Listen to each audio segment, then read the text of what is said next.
बिस्मिल्लाहिर्रहमानिर्रहीम। अस्सलाम वालेकुम। आप देख रहे हैं मुशर्रफीज़ यूट्यूब चैनल और आज एक जो है वो नए टॉपिक के साथ आपके सामने है जो मैं हाज़िर हुआ हूँ। और आज मैं फ़ॉर्चुनेटली सरायवो में बोस्निया में मौजूद हूँ। ये बोस्निया का कैपिटल है और उसके साथ मेरी खुशकिस्मती ये है कि जिस दोस्त को मैं 4 साल से जानता था और बड़ी दफ़ा कोशिश की कि उससे मिला जाए, उससे कोई जो है वो गपशप की जाए, लेकिन कोई मौका ऐसा नहीं बना कि उससे मिल सकूं। और अल्हम्दुलिल्लाह आज तकरीबन 4 साल बाद उससे मुलाकात हुई है, तो मैं उसका जो है वो आपके साथ तारुफ़ करवाता हूं। तो ये मेरे साथ मौजूद हैं उस्मान गुज्जर साहब। अस्सलाम वालेकुम व्यूअर्स। तो उस्मान भाई का ताल्लुक़ जो है वो ननकाना साहब से है, पाकिस्तान से। और ये यहाँ पर जो है वो ज़ागरेब में एज ए स्टूडेंट आए थे और बैचलर्स कंप्लीट करने के बाद ये वहाँ पर जो है वो एक रेस्टोरेंट में काम कर रहे हैं। तो मैंने सोचा कि इनसे भी पूछा जाए कि अगर कोई स्टूडेंट वहाँ पर जो है वो मौजूद है और वो अपना वर्क परमिट चेंज करवाना, मतलब वर्क परमिट पे आना चाहता है, तो उसके लिए कौन सी ऐसी जो है वो तदाबीरें हैं, कौन से ऐसे डॉक्यूमेंट्स हैं जो उसे जो है वो ज़रूरत पड़ेगी। तो मैं उनसे जानने की कोशिश करता हूँ, जिसमें आपका भी फ़ायदा होगा और हमारे जो नए आने वाले व्यूअर्स हैं उन्हें भी इस हवाले से जो है वो मालूम होगा। तो उस्मान भाई, सबसे पहले तो आप बताइए कि आपके जो 4 साल थे वो किस तरह से गुजरे क्रोएशिया में, कौन कौन सी हर्डल्स आपको देखने को मिली, हमारे जो व्यूअर्स हैं उन्हें ज़रा बताइएगा। सबसे पहले तो मैं वो बड़ों वाली बात करना चाहूँगा, जैसे वो कहते थे कि हम स्कूल जाते थे तो बहुत मुश्किलें झेल कर जाते थे। तो मैं आज उनकी बातों को कहूँगा कि वो सच कहते थे, क्योंकि अगर हम उनके दौर में जाएं तो वो हमें मुश्किल ही लगेगा। और इसी तरह से जब हम यहाँ पर आए थे तो यहाँ पर कम्युनिटी थी जो बिल्कुल नहीं थी। हम जो थे वो फर्स्ट थे जो कि एशिया से यूरोप के इस कंट्री में आए थे। और यहाँ पर हमारे लिए बहुत टफ टाइम था, क्योंकि हमें इंग्लिश के अलावा इनकी लैंग्वेज तो आती नहीं थी और कोई हमें जो है पार्ट टाइम जॉब के लिए या हमें कोई किसी तरह की गाइडेंस नहीं दे सकता था। तो बहुत मुश्किल वक्त था, लेकिन हमने बड़े तहम्मुल से, बड़े सब्र के साथ उसको गुजारा और इंशाल्लाह अल्हम्दुलिल्लाह बड़ा हमने कामयाब हुए इसमें। और आज हम इस जगह पर हैं कि हम कह सकते हैं कि हम अल्हम्दुलिल्लाह यहाँ पर एक अच्छी बेहतर पोजीशन पर हैं। अच्छा उस्मान भाई, एक मैं और जो है वो व्यूअर्स के लिए, क्योंकि हमारे जो व्यूअर्स हैं वो अक्सर पूछते हैं कि जो वर्क परमिट की सूरत हाल है, जब अगर आपको पता है कि आजकल हमारे पाकिस्तान से काफ़ी ज़्यादा स्टूडेंट्स आ रहे हैं और अगर वो वर्क परमिट अपना एज ए स्टूडेंट होते हुए वर्क परमिट पर आना चाहते हैं, तो उन्हें कौन कौन से डॉक्यूमेंट्स जो हैं वो रिक्वायर्स रहते हैं और क्या उनके लिए कोई मुश्किल है या फिर आसान है? एक्चुअली यूरोप जो है ये एक बहुत ही इंडिपेंडेंट है। यहाँ पर आप आज़ाद होते हैं अपनी सोच पे, अपने जो आप करना चाहें उस पर आज़ाद होते हैं अपने हर फैसले पर। तो अगर कोई स्टूडेंट आता है और वो जो है वो मैनेज नहीं कर पाता अपनी स्टडीज़ को और जॉब को, और उसके लिए मुश्किल हो जाती है स्टडी करना, तो वो अपनी स्टडीज़ छोड़ना चाहे या कह सकते हैं कि एक मुस्तकिल मतलब साल के लिए अपनी स्टडी छोड़ना चाहे, तो वो उसको वहीं स्टॉप कर सकता है और अपनी सिर्फ जॉब कर सकता है। जो कि भाई मुझे ना इसी बात पर एक मेरे वालिद साहब की बात याद आई कि मेरे वालिद साहब अक्सर बताते थे कि उनके गांव में एक बंदा था, तो उनके गांव में उनकी जो ज़मीन थी उन्हें तकरीबन बहुत कम उनकी गंदम हुई। और जब वो मंडी में से जो है वो, आपको पता है जब गंदम होती है तो फिर बोली लगवाते हैं और जी फिर उसका जो है वो रेट लगवाते हैं, तो जितने उनके अखराजात थे उनसे कम उसको जो है वो उन्हें फ़ायदा हुआ। तो जब वो वापसी आने लगे तो उसके जो है वो बेटे ने कहा कि पंजाबी ਦੇ ਵਿੱਚ ਉਹਨੇ ਕਿਹਾ कि अबू जी मैनू जड़ा ना एक मरूंडा लै दियो। जो हमारे पंजाबी दोस्तों ने पता होगा कि मरूंडा किसे कहते हैं, आप कोई स्वीट समझ लें। तो उसने कहा कि अबू मैनू ना तुसी एक मरूंडा लै दियो। तो हाँ जी, तो वो जब उसने बात की तो उसके वालिद ने कहा यार मेरे पास तो पैसे नहीं हैं। और तब ये बड़ी पुरानी बात है, और जो मरूंडा था, जो स्वीट थी, वो बहुत कम पैसों की थी, चवन्नियों में थी। तो उसके अब्बू ने कहा कि यार अभी मेरे पास पैसे नहीं हैं, तो मैं तुम्हें कैसे वो ख़रीद के दे सकता हूँ। खैर वो जो है वो बच्चा उसका निराश हुआ, बड़ा परेशान हुआ कि मेरा अब्बू मुझसे प्यार नहीं करता तो मुझे एक मरुंडा नहीं लेके दे सकता, मुझे एक स्वीट नहीं लेके दे सकता। तो जब कुछ साल गुज़रे तो उनकी जो है वो गंदम काफ़ी ज़्यादा हुई, और जब वो जो है वो गंदम बेचने गए तो पैसे जो है वो उसके पास, उसके अब्बू के पास काफ़ी ज़्यादा बन गए। मतलब पंजाबी दे विच जिहड़ा ना उनके अब्बे दे जिहड़े बोझे सन वो पैसों के नाल भरे सन। तो उसने अपने बच्चे को बुलाया, उसने कहा कि उधर इधर आ मेरे पुत्रा। तो उसने कहा हाँ जी अब्बू जी। उन्हें आख्या पुत्र हुण दस की लेना है? उन्हें आख्या अब्बू मैं एक मरुंडा लेना है। तो उसके अब्बू ने कहा आज एक नहीं पूरा पैकेट मरुंडे का लो, आज जितना जितना तुम्हारा दिल करता है उतना ख़रीद लो। मतलब बात ये करने की है कि जब आपके पास 1 रुपया भी ना हो उसकी आपको जो है वो कदर का पता चलता है, और जब आपके पास पैसे हों तो फिर आप ज़्यादा क्वांटिटी में भी वो चीज़ें ख़रीद सकते हैं। तो सोच से हम बाहर आते हैं। हाँ जी, तो ये है कि इसी सोच से हम बाहर आते हैं, और स्टूडेंट्स के लिए काफ़ी मुश्किल होती है शुरू में, और बहुत से स्टूडेंट जो है वो स्टडीज़ से भाग जाते हैं और सिर्फ जॉब करने लग जाते हैं। तो उनसे यही मशवरा है कि वो स्टडीज़ को क्विट ना करें, उसको थोड़ी देर के लिए स्टॉप कर दें, जॉब करें, जो है सेविंग्स करें, उसके बाद फिर। अच्छा तो उस्मान भाई मैं आपसे ये जो है वो पूछना चाह रहा था, चूँकि आप जानते हैं कि आजकल जो पाकिस्तान में हालात हैं वो बड़े ख़राब हैं, बड़े बिल्कुल जो है वो आपको भी लोग फ़ोन करते होंगे, और मुझे भी जो है वो मेरे भाइयों का, मेरे दोस्तों का फ़ोन आता है।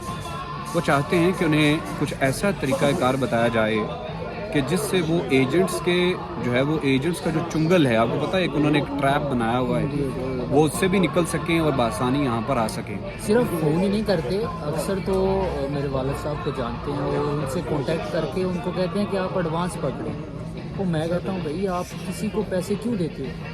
आपके पास सोच समझ है, अकल है, आप एक कंट्री अगर आपने सर्च चूज़ कर ली तो आप उसको सर्च करो, उसके बारे में स्टडी करो। उसमें हज़ारों कंपनियाँ होती हैं, और कंपनियों को वर्कर्स की ज़रूरत तो हर वक्त होती है। कोई ऐसी कंपनी नहीं होती जो कहे कि मेरे पास वर्कर्स की नहीं चाहिए मुझे, या मुझे और वर्कर नहीं चाहिए। तो आपके पास बहुत सारी एप्लीकेशन है, लिंक्डइन है, और लोकल एप्लीकेशन होती हैं जैसे कि क्रोशिया की जो है, मोएपोसाओ है, न्यूशकालो है। तो यहाँ पर आप कंपनीज़ को सर्च करें और उनकी ईमेल एड्रेस लें, उनके व्हाट्सएप नंबर लें, उनसे कॉन्टैक्ट खुद करें। अगर आप में स्किल होगी और अगर आप अपने आप को इतना मोटिवेटेड शो करवाएंगे कि आप हर काम करने के लिए तैयार हैं और अपने आप को इस काबिल समझते हैं कि आप वो काम कर सकते हैं, तो वो आप खुद हायर करेंगे, जो कि कैरेक्टर सर्टिफिकेट होता है। और बस आपको वो क्लियर रखना है ताकि आपके जो है वीज़े पर निशान ना आए।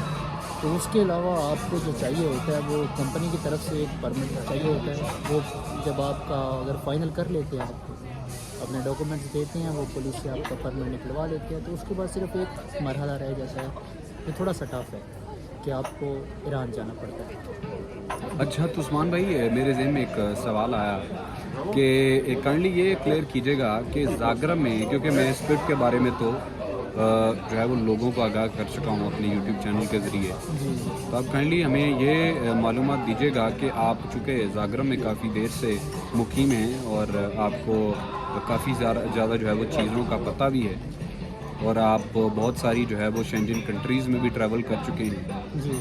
और मुझे ये बताइएगा कि जो ज़ागरब में कैटेगरीज़ हैं जॉब्स की, कौन कौन सी ज़्यादा इन हैं कि जिसमें आपको बआसानी वर्क परमिट मिल जाता है, या जिसमें अगर कोई बंदा पढ़ा लिखा नहीं है तो उसे कौन सी ऐसी जॉब जो है वो तलाश करनी चाहिए, उसमें अप्लाई करना चाहिए? अगर तो पढ़ा लिखा है तो वो तो बहुत ही अच्छा है ना। अगर तो IT स्किल्स है उसमें तो वो अपना इंटरव्यू देता है, और IT की जॉब्स जो है आजकल काफ़ी हैं।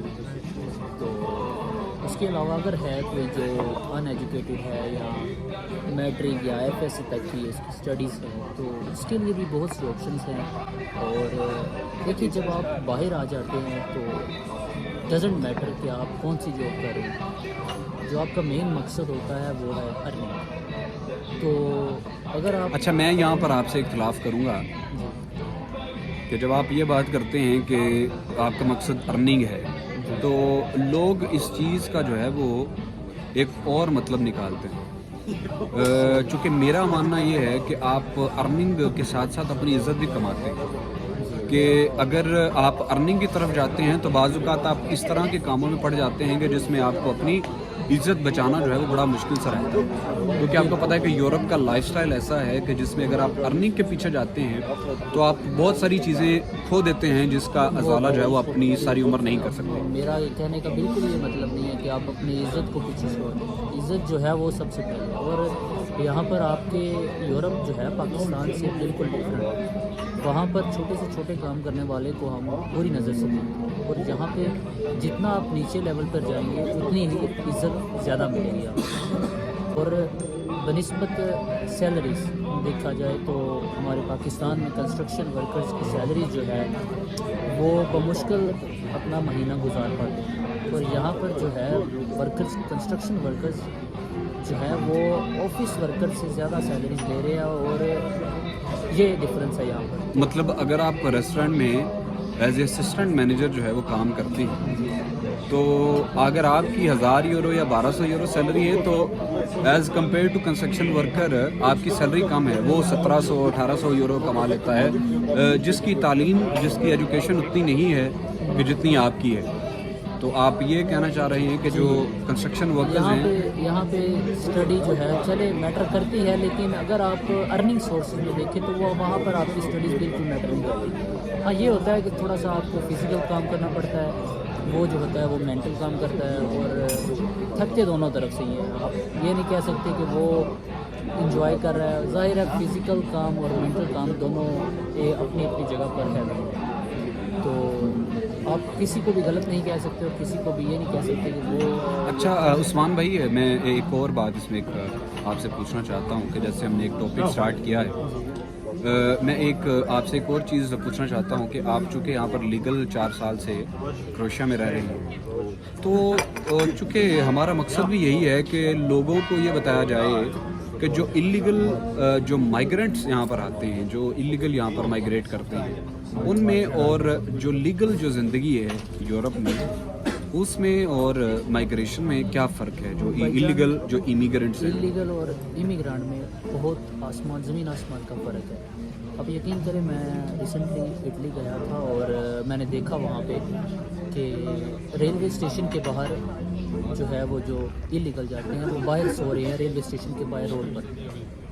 बल्कि हमने यहाँ पर सरायवो में भी देखा, और यहाँ पर 10-15 लोग यहाँ पर कोई पहचान नहीं होती, कोई एड्रेस नहीं होता, कोई उनकी शनाख्त नहीं होती। झूठ का सहारा लेकर वो असाइलम लेते हैं और उनकी कोई पहचान नहीं होती, उनको एक ज़ीरो से दोबारा पहचान बनानी पड़ती है। तो इस दौरान उनको 5 साल लग जाए, 7 साल लग जाए, 10 लग जाए, ये उनकी अपनी लक है। या आप थोड़ा कह सकते हैं कि 10,000 यूरो 15,000 यूरो तक पे कर दें तो आपका कुछ बन सकता है। लेकिन मैं सजेस्ट यही करूँगा, डजेंट मैटर छोटी कंट्री है बड़ी कंट्री है, आप कभी भी ये कोशिश ना करें कि आप इलीगल किसी बड़ी कंट्री में मूव करें, क्योंकि अगर आप छोटी कंट्री में हैं तो आपको मुश्किल से पेश आ रही है, तो सोचिए जब आप बड़ी कंट्री में जाएंगे वहाँ पर आपको कैसे कैसे मुश्किलात का सामना करना पड़ेगा। अब बहुत से लड़के यहाँ पर क्रोएशिया में आते हैं और वो समझते हैं कि हम ख्याल यहाँ में नहीं, यहाँ बोस्निया में बैठे हैं, वहाँ पे वहाँ क्रोएशिया में बोस्निया में है, तो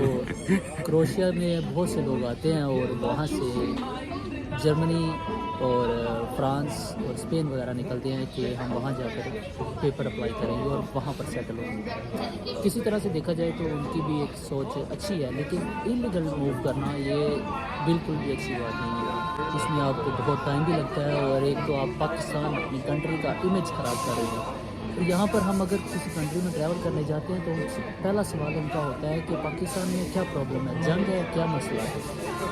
तो हम कहते हैं भई आप लोग कहाँ से देखते हो? कहते हैं आपके अपने लोग कहते हैं जो आते हैं इलीगल, वो साइलम देते हैं और कहते हैं कि वहाँ पर जंग का माहौल है, हमारी जान को खतरा है। तो ये हमारे पाकिस्तान में टूरिज़्म को बहुत नुकसान देता है और यहाँ के लोग डर के मारे। मेरा ख्याल है आपकी बातें सुनने यहाँ पर मच्छर भी आ गए हैं, तो ये हमारे साथ और पाकिस्तान से आए हैं। हाँ, ये हमारे साथ पाकिस्तान से आए हैं और आपकी गुफ्तगू इतनी जो है वो सुनने वाली है, मीठी है। हाँ, इतनी मीठी है कि जो मच्छर हैं उनका एक जमगट्ठा हमारे इर्द गिर्द है اور عثمان بھائی آپ بالکل جو بات کر رہے تھے میں بھی اسے آگے بڑھانا چاہتا ہوں.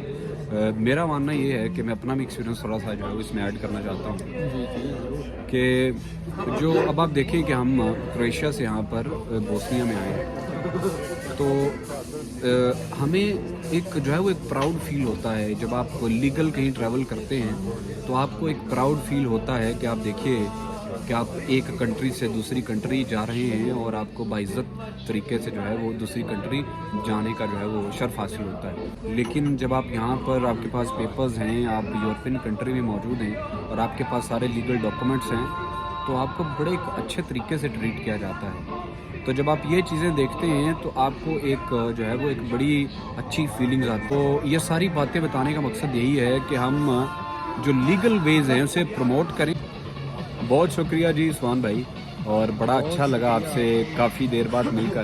انشاءاللہ ہماری ملاقات اسی طرح سے ہوتی رہے گی, اور میں اپنے ویورز کو اور یہ بھی اپنے ویورز کو کہوں گا کہ ان کا بھی یوٹیوب چینل ہے. اصل میں یوٹیوب آپ یہ مت سمجھیے کہ ہم ساروں نے یوٹیوب چینل بنائے ہیں. ہمارا مقصد یہی ہے کہ جتنی انفارمیشن ہمارے پاس ہو ہم وہ زیادہ سے زیادہ آپ تک پہنچا سکیں, جس میں آپ لوگوں کا, ہمارے ویورز کا فائدہ ہو سکے. تو اسی جو ہے وہ بات کے ساتھ میں آپ کو یہ بھی کہنا چاہوں گا کہ میرے یوٹیوب چینل کو آپ جو ہے وہ زیادہ سے زیادہ سبسکرائب کریں. اور مجھے اس بات پر ہنسی بھی آتی ہے لیکن یہ جو بات ہوتی ہے اس میں میں سمجھتا ہوں کہ شرمندہ نہیں ہونا چاہیے. اس میں یہ ہے کہ اگر آپ زیادہ سبسکرائب کریں گے, ہاں جی, اس میں یہ ہے کہ اگر آپ زیادہ سبسکرائب کریں گے زیادہ لوگ دیکھیں گے اور زیادہ لوگوں کو جو ہے وہ فائدہ ہوگا. اور ہمارا مقصد بھی یہی ہے کہ آپ کو زیادہ سے زیادہ فائدہ حاصل ہو.